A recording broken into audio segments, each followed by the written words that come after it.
Alright guys, welcome to another lesson tutorial that I wanted to make here. Okay, so I've been making a lot of Walking Dead maps lately and Metroid Prime maps lately, okay?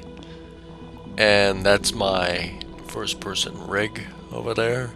First person shooter rig for the Metroid Prime Samus arm. There is no third person form, it's just the camera and the gun following my desired axis, right?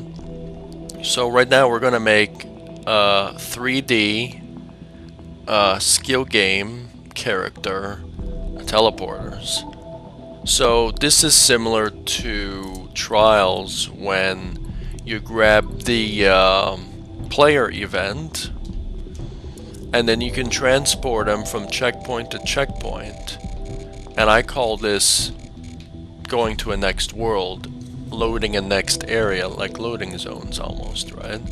And these could be used as custom teleporters, but then since players were complaining, the creators also made a portal which can only be used on the driving line.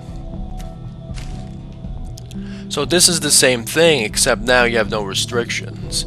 Now you could make portals and you don't have to worry about coming back. Now there might be a tad glitch when you start, and if that happens, all you have to do is make sure you use this same input sequence to get this to here, and then your problem will be solved. Sometimes when you go from teleporter to teleporter, you might go back to the beginning, and if that happens, then all you have to do is write some Trials code to get your starting point linked with your last point of spawn, so you won't go back to this spawn because the spawn now is at the third checkpoint. So all I did is I animated this not locally, okay? And I shared the coordinates of the desired object. So this dummy object here that has to have no collision sound or collision on, no contact response, just put it here so you can go right through the object as a spawn point. This is obviously a hit trigger, and change the color to green. Okay. So as soon as you touch this lava, right, or this lava right here, or any lava, the player event, which is over there, will... Oh yeah, in order to make this work, make sure you start with the spawn point. So as soon as you start the game, make sure you have an interval to 1 tick, and make sure it's disabled after 1 impulse, and then set up a chain so you can get, when he falls, he will start here. You see what I'm saying? And then it should work progressively throughout the stage if you want this sort of teleportation. And if that doesn't work, that's okay too, but make sure if that glitch does happen, make sure to write some code so this spawn point goes to ever you want it to teleport to, right? So all you need is object info data source vector, right? And then you gotta select your dummy object. Then you gotta use an object position event. Make sure it's not abled. Make sure it's not local.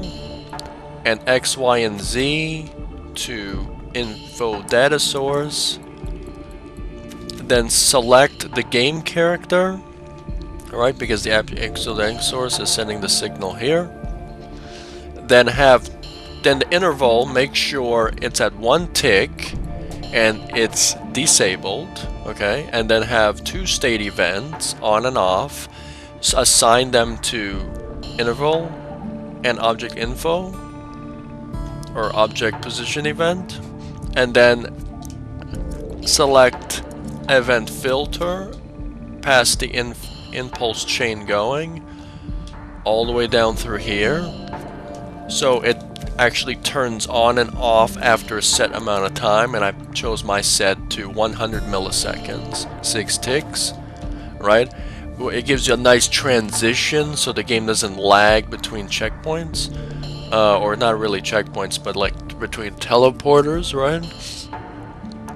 And that's how you make teleporters. You can make as many as you want.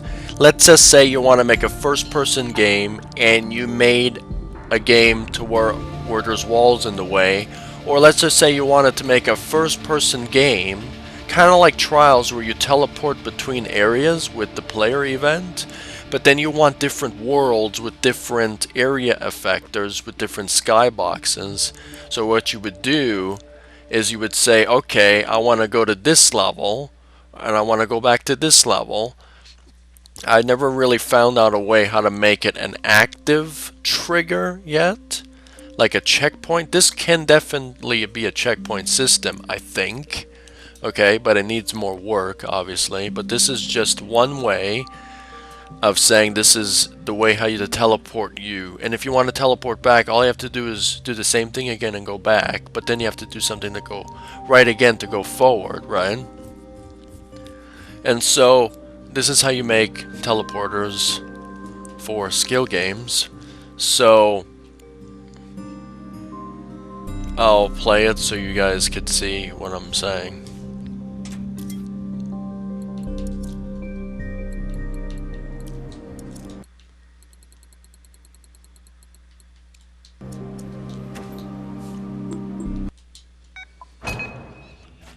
Alright, see, I start, and then I'm there, and now I can control my movement because I made a first-person game, even a gun, so I could fire.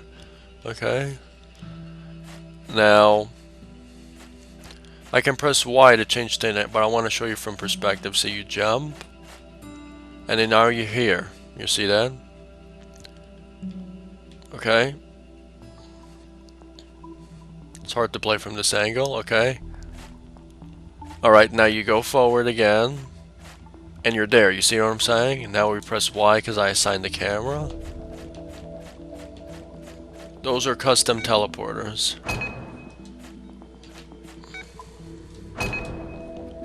See, I'm falling to my death, but I didn't, because I didn't do that. Okay, so this is the first custom spawn point, right? You can call it a spawn point, because this is your starting position, right?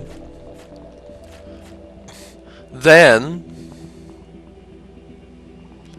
as soon as you touch this lava, or let's just say if there's a wall, okay, so I use this lava as a trigger zone. You could use a hit trigger as a trigger zone, whatever you want, okay? And it will teleport you to the next area. So you teleport to the next area with a skill game. And now you want to go all the way over there, you just fall in the lava and you're already there. It's that fast. You can make it even faster if you want. But this is a nice transition between the two, right? And don't know if your gravity and everything settings change. I don't think it does. And you're good. No, it doesn't change. So make sure everything's working correctly. And then you would make a nice first-person game, okay? So that's how you make custom teleporters.